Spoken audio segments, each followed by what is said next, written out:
నమస్కారం గురుగారు. నమస్తే అమ్మా.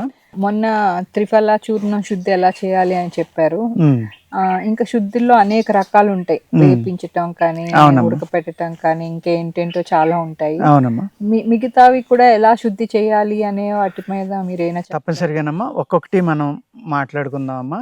ఈ సందేహాలన్నీ తీరుస్తాను. ఇప్పుడు మనం ఎక్కువగా అందరూ ఏది వాడుతున్నారు? సపోజ్ ఒక కిచెన్ ఉందమ్మా, వంటిల్లు ఉంది. వంటింట్లో మనం ఏం వాడుకుంటాం? మిరియాలు వాడతాం, జీలకర్ర వాడతాం, ధనియాలు వాడతాం, సోపు వాడతాం, వాము వాడతాం, అలాగే దాల్చిన చెక్క, జాజికాయ, జాజిపువ్వు, ఎండుమిరపకాయలు, ఇలాగ అనేక రకాలు మనం వంటింట్లో వాడతామమ్మా. అందరూ తప్పనిసరిగా వాడేది ఉప్పు. నిజం చెప్పాలంటే ఆ ఉప్పుని కూడా శుద్ధి చేసుకుని వాడుకోవాలమ్మా. దీన్ని ఆయుర్వేద శాస్త్రంలో ఏమంటారంటేనండి, అమృతీకరణ అంటారనమాట. అంటే మనం మామూలుగా తినే ఆహారాన్ని అమృతంగా మార్చుకుని తినేదాన్ని అమృతీకరణ అంటారండి. ఆ విధంగా మనం తినే ఆహారాలన్నిటినీ కూడా అమృతీకరణ చేసుకోవచ్చు. మీరు పెన్ను కాగితం తీసుకోండి. పెప్పర్ గురించి చెప్తాను. మిరియాలను ఏం చేయాలంటే, మీరు పొల్లు గింజలు లేకపోతే తేలిగ్గా ఉన్న గింజలు లేకుండా చూసుకుని మంచి క్వాలిటీ మిరియాలను తీసుకుని ఆవు పాలు తెచ్చుకుని తోడుపెట్టుకోండి. తోడుపెట్టుకున్న తర్వాత ఆ ఆవు పాలను తీసుకుని మజ్జిగగా పలచగా కొంచెం నీళ్ళు కలిపి పలచగా చేయండి. అందులో మిరియాలు పోసి 3 రోజులు నానబెట్టాలండి. ఎన్ని రోజులు? 3 రోజులు. మీరు ఏదైతే మజ్జిగ పోసారో ఆ మజ్జిగలో మునిగిపోవాలి మిరియాలు. ఒక అంగుళం అయినా ఆ మిరియాల పైన మజ్జిగ ఉండాలన్నమాట, మీరు ఏ గిన్నెలో పోసినా. ఆ విధంగా 3 రోజులు వదిలేయండి, ఏమీ అవ్వదు. 3 రోజుల తర్వాత తీసేసి ఆ మజ్జిగ అంతా వంచేసి దీన్ని ఫిల్టర్ చేసుకుని మిరియాలని ఒకసారి మంచినీళ్ళతో కడిగి ఎండలో పెట్టుకుని ఆరబెట్టుకోండి. ఆరబెట్టుకుంటే ఈ మిరియం అనేది చాలా వేడి చేస్తుంది కాబట్టి ఆ వేడి చేసే తీక్ష్ణ గుణం అంటాం మనం, అంటే అతివేడి అనమాట. ఆ అతివేడి అనేది తగ్గిపోయి నిమ్మళంగా వేడి చేసి మనకి ఇబ్బంది లేని రకంగా అది ఉపయోగపడి, ఎవరైతే వేడి శరీరం మిరియాలు తినాలంటే అయ్యి బాబు మాకు తేడా చేసేస్తుందండి, ఒళ్ళు మంటలు వచ్చేస్తాయండి, ఇబ్బంది పడతామండి అంటారో, అటువంటి వాళ్ళకు కూడా ఈ మిరియం అనేది వేడి చేయకుండా చక్కగా పనిచేస్తుందమ్మా. ఆ విధంగా మొట్టమొదటి మిరియాలు. నెక్స్ట్ జీలకర్ర. జీలకర్ర, సోపు, వాము, ఇవన్నీ కూడా జీలకర్రలో ఉన్న రకరకాలు ఇవి అన్నమాట. షాజీరా కూడా ఉంది. ఈ 4 రకాలని కూడా సున్నపు తేటలో నానబెట్టుకుని ఎండబెట్టుకుంటే శుద్ధి అయిపోతాయి. ఆ సున్నపు తేట అనేది ఎలా తయారు చేసుకోవాలంటే, ఒక 5 లీటర్ల వాటర్ తీసుకుని గాజుది కానీ మట్టి పాత్ర కానీ తీసుకోవాలి. అందులో 3 తులాలు సున్నం వేయాలి. వేసి బాగా తిప్పాలమ్మా. మళ్ళీ రెండో రోజు ఉదయం కూడా తిప్పాలి. మూడో రోజున బాగా తేరిన నీళ్ళే, సున్నం ఏమాత్రం కూడా రాకుండా ఆ నీటిని వడపోసుకుని పక్కన పెట్టుకోవాలి.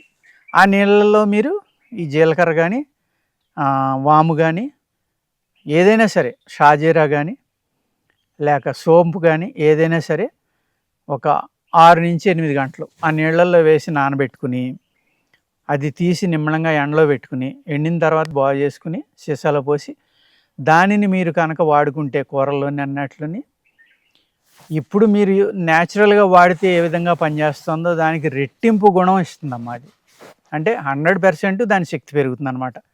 ఎందుకు పెరుగుతుంది అంటే, శుద్ధి చేయకముందర దాంట్లో కొన్ని విష పదార్థాలు ఉన్నాయి, టాక్సిన్స్ ఉంటాయి. అరే జీలకర్రలో విషం ఏంటి, వాములో విషం ఏంటి, సోంపులో అంటే అనుకోవచ్చు. కానీ ఆయుర్వేద శాస్త్రంలో అవి కూడా ఎలా శుద్ధి చేయాలనేది తెలియజేశారమ్మా. ఆ విధంగా వాటిని శుద్ధి చేసుకోవాలి. ఇంకా ఉప్పు లేనిది ఏది ఉండదు కాబట్టి ఈ సముద్రపు ఉప్పు అనే దాన్ని తెచ్చుకుని దాన్ని మూకిట్లో వేపించుకోవాలమ్మా. వేపిస్తే పేలాలు పేలినట్టుగా పేలుతుంది. ఆ విధంగా వేపించి ఆ ఉప్పుని మీరు కుండలో కానీ గాజు దాంట్లో కానీ పోసుకుని వాడుకుంటే ఉప్పు కూడా అమృతం లేక మీకు ఉపయోగపడుతుందండి. అలాగా ప్రతి దాన్ని కూడా ఈ ఆయుర్వేద శాస్త్రంలో శుద్ధి చేసి ఎలా వాడుకోవాలి అనేది చాలా విపులంగా అద్భుతంగా రాశారండి.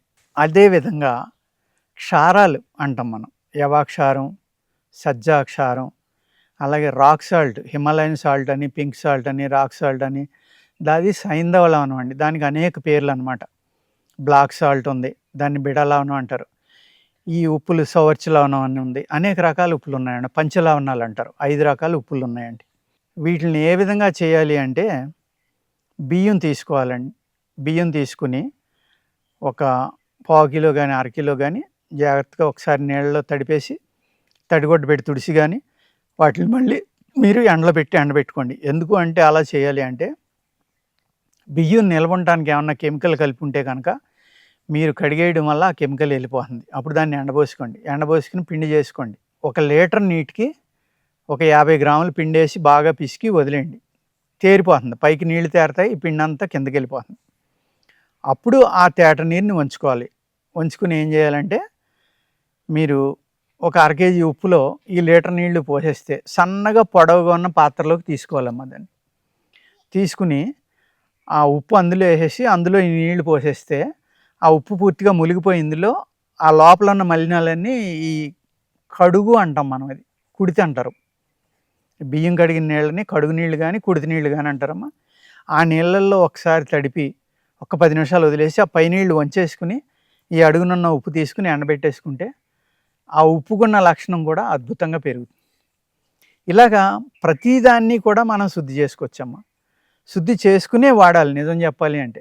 వాటిలో ఉన్న సైడ్ ఎఫెక్ట్ కానీ కొన్ని, ఇప్పుడు రాక్ సాల్ట్ ఉంది, అది మైన్, భూమిలోంచి తీస్తాం, అది లేకపోతే కుట్రలోంచి తీస్తాం.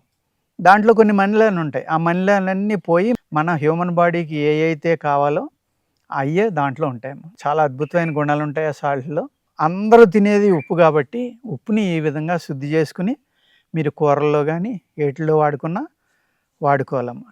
ఉప్పు కడుగు నీటిలో వేస్తే కరిగిపోదంటారా గురువుగారు? అందుకనే సన్నగా పొడవుగా ఉన్న పాత్ర తీసుకోమన్నానమ్మా. ముందర ఉప్పు అందులో వేసేసి ఆ తర్వాత కడుగు నీళ్ళు అందులో పోయాలి. కొంచెం పోతుంది, ఒక 10% ఎంతో కరిగిపోతుంది. కరిగిపోయినా పర్వాలేదు, ఆ లోపల ఉన్న మలినాలు కూడా బయటకు వచ్చేస్తాయి. రావడం వల్ల ఏంటంటే దాన్ని మీరు వంచేసి పైది ఆ తడిగా ఉన్న ఉప్పుని తీసుకుని వెంటనే ఎండలో పెట్టుకోవడం, వేపించుకోవడం చేస్తే వర్షాకాలం అయితే ఎండదు. సాల్ట్ ఏం చేస్తుంది, గాలిలో ఉన్న మాయిశ్చర్ని తీసేసుకుని ఎప్పుడు ఎండదు. అప్పుడు ఏం చేయాలి, శుభ్రంగా మంచి స్టెయిన్లెస్ స్టీల్ దాంట్లో వేపించుకోవాలమ్మా. అదే ఇనప దాంట్లో వేపితే ఏమవుతుందంటే నల్లబడిపోతుంది. అప్పుడు స్టెయిన్లెస్ స్టీల్ పాత్రలో వేసుకుని వేపించుకుని దాన్ని జాడీలో కానీ గాజు సీసాలో కానీ పోసుకుని వాడుకుంటే ఆ ఉప్పు కూడా ఏదైతే అసలు తినకూడదు అంటారో అది కూడా అమృతంగా మనిషికి ఉపయోగపడుతుంది. అదే చాలా బాగా చెప్పారు గురువు గారు.